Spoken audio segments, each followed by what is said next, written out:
presidencial, 7 en punto. Hablábamos antes de ir a la pausa con el tema de las inhabilitaciones, de las condiciones electorales, que es una preocupación para algunos sectores. Hay quienes dicen que la vía es electoral, pero bueno, no pueden ir. Les dijeron que no se vistan, que no van desde el oficialismo, pese a que se cumplió con lo establecido, con lo que se firmó en Barbados como vía para poder revisar estos casos, estos temas que tienen que ver con las garantías políticas. ¿Cómo lo ves, Javier Bueno, Bertucci? oyendo y viendo también, leyendo el acuerdo, bueno, el acuerdo no habla específicamente de habilitaciones, sino, digamos, de condiciones generales, ¿no? Ahora, es lo que normalmente debe suceder, es mi opinión personal. Si hay un grupo que no había estado participando por múltiples razones, y de repente, Carlos, ese grupo viene y te dice vamos y queremos participar, bueno, lo sensato sería vamos a poner las condiciones para que todos participemos en un proceso electoral. Que son los antecedentes en cualquier lugar del mundo. En cualquier parte del mundo. Ahora, bien, aquí el gobierno asegura que tiene las razones para inhabilitar, que hizo o lo desarrolló en un debido proceso, y por otro lado tenemos, bueno, lamentablemente, candidatos que participaron en primarias y estaban inhabilitados dependiendo así del gobierno, ¿no? Porque si tú participas en una primaria como inhabilitado, tú al final vas a tener que depender del gobierno, porque el gobierno te debe habilitar para poder ser candidato. Porque ¿quién puede ser candidato? Quien cuando empiecen las postulaciones en el CNE pueda poner su nombre en el sistema y pases como candidato y puedas ser entonces candidato oficial. Entonces, en ese esquema creo que se debió haber tenido no solamente un plan A, sino un plan B y hasta un plan C. ¿Qué es lo que yo veo en esta situación, Carlos? Que, bueno, como hay una persona que está inhabilitada, que quiere participar y no puede, bueno, se mantiene en la carrera de la participación diciendo que va a ser el candidato, pero no puede ser candidato. ¿Y qué hacemos los demás opositores? Claro. No, nos quedamos de brazos cruzados hasta que anuncien las elecciones, hasta que vengan las postulaciones, hasta ver si pasó o no pasó el nombre de él o de ella, y luego vamos a arrancar una campaña. Me parece un error. En mi caso particular, bueno, yo voy a trabajar, a salir a la calle con mi partido, con mi estructura, vamos a amalgamar una fuerza y vamos a estar listos para, como lo dije en el lanzamiento, o bien para seguir adelante o bien para declinar y construir una unidad que nos permita enfrentar de forma eficiente a Nicolás Maduro en este año, pero también muy importante que nos permita mantenernos unidos al próximo año, el 25, donde deberían ser las elecciones regionales, sí, de gobernadores y alcaldes. Bueno, y de diputados también. Y de diputados. Elección. Déjame recordarte que en el 21 nosotros pudimos haber ganado por lo menos 10 o 12 gobernaciones si hubiésemos ido juntos. Lo que es la Alianza Democrática ya es inexistente y lo que era la MUD.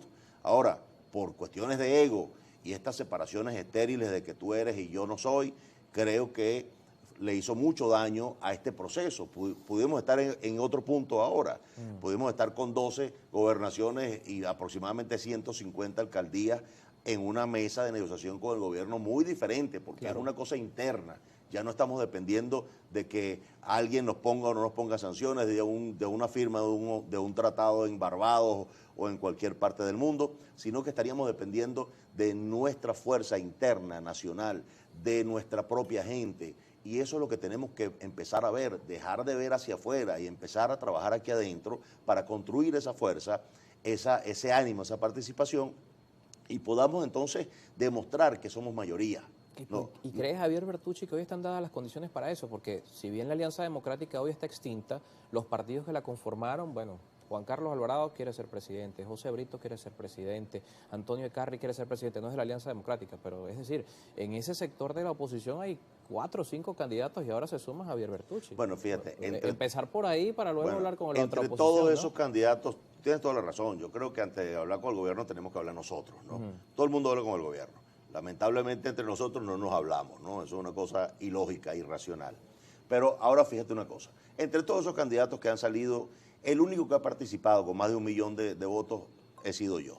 Ahora bien, aquí, como lo dije, no se trata de quién lo haga, sino de que se haga. Bueno, vamos a sentarnos, vamos a buscar una candidatura única que nos permita enfrentar quien sea.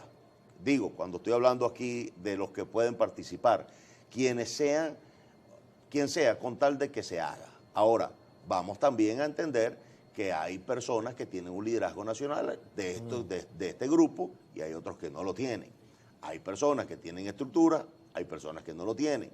Pero en cualquier caso nos obliga a las circunstancias a sentarnos y a tratar de decidir por una sola candidatura y empezar a construir una unidad que nos permita no solamente el 2024, sino el 2025 y poder no volver a cometer los errores de 2021, sino que en el 25 vayamos con un solo candidato en cada una de las gobernaciones, un solo candidato en cada una de las alcaldías, esto me refiero a la oposición, y podamos entonces concretar, darle al pueblo venezolano la oportunidad de elegir, pero darle la oportunidad a los venezolanos de que podamos cambiar el panorama político de manera nacional, de manera interna, sin depender de ningún agente exterior, sino de nuestro trabajo, de nuestras propuestas, de estar con esa gente que tiene que volver a reconectar con la clase política, porque hoy día el 60 y pico % no creen en nadie. Javier Bertucci habla del escenario 2018, donde salió al ruedo con una campaña nacional y obtuvo más de 1 millón de votos, algo cercano al millón de los votos, pero también tiene un revés allí en el escenario del 2021.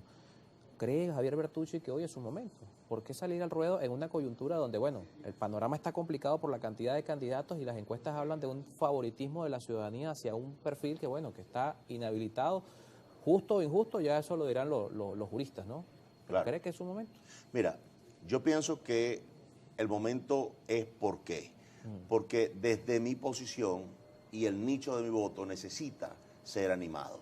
Y como te digo, yo no vengo acá a imponer un ego, yo vengo acá a cooperar, a construir, a poner mis manos sobre la mesa y decir, ok, vamos a construir esta unidad, vamos a construir esta ruta y vamos a participar y vamos a enfrentarnos al gobierno en estas elecciones presidenciales y vamos a construir algo que nos permita a nosotros irnos al 2025. Esperemos que no adelanten estas elecciones del 2025 y que no se conviertan las del 2024 en mega elecciones, aunque hay que estar preparado para eso. Entonces, ahora hay que estar preparado hasta si en mayo son las elecciones. Bueno, por ahí leí que posiblemente en mayo.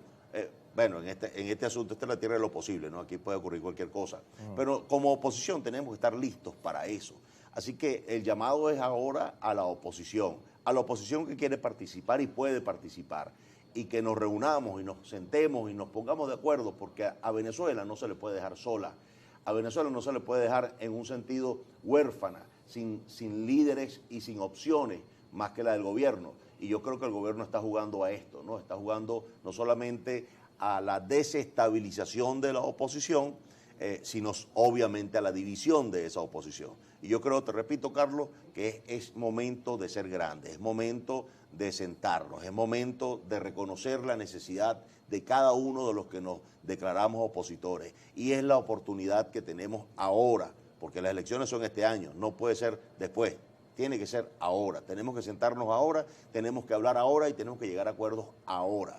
Es una posición de urgencia. Bien, vamos a revisar parte de los comentarios de la audiencia a través de las redes sociales, mensajes que envían a nuestro invitado Javier Bertucci. Comenzamos con Bolívar Divisa, que por acá nos escribe. Buenos días. Existe una gran duda, ¿por qué Javier Bertucci aparece en el campo político y es líder social solo cuando hay presidenciales? No, eso es totalmente falso.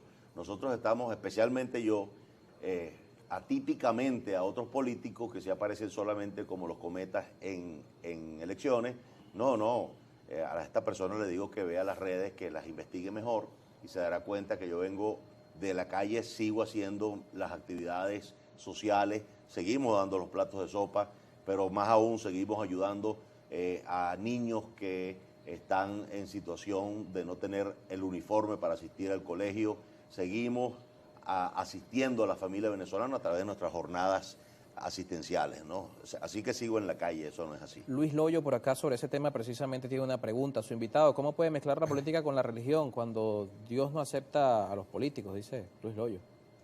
Es un cuento largo, Loyo, te aclaro, no es así, ¿no? Me parece que los valores de la fe tienen que venir de la política y hay que trasladar el valor de la religión a la política, para que tengamos una política que pueda ser no solamente representativa, sino una política que tenga valores. Me refiero a la humildad, como vengo hablando ahora, y de reconocer que aquí todos somos necesarios. Eso es un valor del cristianismo, ¿no? Y necesitamos incorporarlo a la política, exactamente a la política actual, a este momento. Necesitamos decirle a la clase política que aquí necesitamos todos unirnos y no solamente un solo sector. Fabricia Moretti también por acá le pregunta a Javier Bertucci. Tengo una pregunta, ¿cuál fue la razón de que usted y su partido no participaran en la primaria organizada por la plataforma unitaria? ¿No hubo ningún tipo de contacto? Bueno, fíjate, aparte de que tenía no hubo, yo no me acerqué a estas primarias por dos razones principales. La primera de ellas era que yo no le puedo decir a la gente, vamos a ir a unas elecciones sin el CNE, porque el CNE es malo, porque el CNE es tramposo, etcétera. Y luego cuando voy a la presidencial, ¿quién va a ser el árbitro? O sea, ¿dónde voy a votar? ¿En la plaza? ¿O voy a votar con máquinas del CNE? Entonces me pareció totalmente contradictorio y dije, no podemos atacar al CNE en la primaria y luego ir a ese mismo CNE y decirle a la gente que sí vamos a participar con ese CNE. Esa ambigüedad es la primera que me llevó a no participar. La segunda de ellas, bueno, yo nunca estuve de acuerdo, Carlos, con que participaran inhabilitados, ¿no?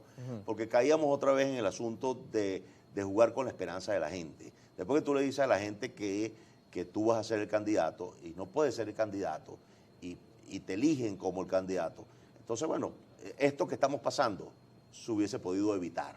Y cuando digo se hubiese podido evitar, o sea, si teníamos la oportunidad de hacer unas primarias incluyentes, bueno, vamos a poner candidatos que podían ser candidatos. En mi opinión, por esas dos razones le respondo, no participé. La respuesta de un sector político, ayer José Brito se molestó porque yo se lo dije, pero es que no es una posición de Carlos Peñalosa, es la respuesta de un sector político a esta tesis, es que no pueden dejar que Maduro les escoja el candidato.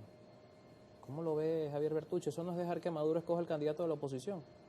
Bueno, sí, yo no estoy de acuerdo con que Maduro escoja el candidato, pero también nosotros tenemos que escoger de mejor forma el candidato. O sea, olvidemos de Maduro, estoy hablando aquí. Claro. ¿Por qué escoger un candidato inhabilitado? O sea, eso no tiene sentido, Carlos. Vamos a escoger un candidato, bueno, que les quedará más difícil, por lo menos tendrían que habilitarlo en el camino, ¿no? Inhabilitarlo. Pero vamos a empezar por escoger candidatos que estén en condiciones de ser candidatos. Creo que es un error que si nos sentamos a escoger uno, escojamos al que no puede ser. O sea, digo, es irracional. Si haya dudas sobre el motivo del que no puede ser, porque la inhabilitación también se cuestiona. Bueno, pero, ok, si tú estás inhabilitado, vamos a atender tu inhabilitación, vamos a pelearla, vamos a meter los recursos que tengamos que meter. Pero mientras que eso ocurra, no dejes que pase tiempo precioso, tiempo importante, y nos pongas al borde de estar sin candidatos en una elección presidencial. O sea, te digo que en este sentido se debió haber escogido, o en mi opinión personal, no haber permitido que inhabilitados participaran. Tú podrías participar apoyando a un candidato. Si tú estás inhabilitado, bueno, apoya a uno de los tuyos. Tu liderazgo se incline hacia uno. Claro, yo voy a apoyar a uno. Yo que no puedo ser, bueno, mira, yo no puedo ser candidato, pero yo voy a apoyar a fulanito o a fulanita. Y me voy con él y bueno, y pateo las calles con ese candidato. Yo no puedo ser, pero le endoso un liderazgo que yo tengo a alguien y de esa forma tenemos un candidato que sí está bien, fue electo, quedó como candidato y eso hubiese sido lo correcto. Por eso yo no participé, no me pareció lógico. Entonces, bueno, no caigamos en el asunto que Maduro escoge el candidato. No, olvídate de eso. Escojamos nosotros bien un candidato. Entonces, ahí es donde hay que trabajar. No sigamos trabajando en el asunto del gobierno y todo el mundo dice, bueno, es que vamos a negociar con el gobierno. Vamos a hablar nosotros primero y luego vamos a sentarnos a negociar con el gobierno. Con el gobierno habla todo el mundo, yo hablo con el gobierno, habla con el gobierno en México, habla con el gobierno en Qatar, habla con el gobierno en Barbados. Todo el mundo habla con el gobierno, unos hablan con capuchas, otros hablan con cámaras en la cara, todos hablamos con el gobierno. El asunto es que entre nosotros no nos hablamos, es una cosa irracional. Nos toca despedir, lamentablemente se nos acabó el tiempo. Rápidamente, esto nos dejó en una coyuntura donde nuevamente la expectativa de crecimiento del país con el tema de las sanciones y los alivios que se habían dado con la firma de Barbados quedaron a la expectativa. tema de las sanciones, ¿cómo lo ve Javier Bertucci? Mira, Que se sujete lo que pasa en lo político al... Es algo, me parece no solamente una acción atroz, y cuando digo atroz es porque las sanciones no, o sea, ya en un informe claro el Congreso de Estados Unidos admitió que las sanciones no eran eficientes para el objetivo que buscaban, que en el caso de las sanciones para nosotros es el cambio de gobierno. No, el gobierno no aprendió a estar con sanciones, el gobierno aprendió a que no lo reconocieran, y vamos a volver a repetir esa historia otra vez. No, hay que buscar algún mecanismo que nos permita desanudar esto y poder avanzar hacia un desarrollo integral del país. Las sanciones, no estoy de acuerdo con las sanciones pechan y se le cargan a un pueblo, como no estoy de acuerdo con evitar que nuestros connacionales sean repatriados y vengan a su país porque Estados Unidos nos los bota como perros y que ahora nosotros no los recibamos. Eso es una cosa también que me parece extrema. Así como me parece extremo que regresemos a una elección sin participación o poca participación, lleguemos al punto de legitimidad, regresemos a las sanciones y finalmente caigamos en el mismo hueco donde veníamos saliendo. Gracias por acompañarnos Carlos, esta mañana. gracias. Javier Bertucci con nosotros, diputado de la Asamblea Nacional y candidato presidencial. 7:16, una pausa y al regreso más de Primera Página.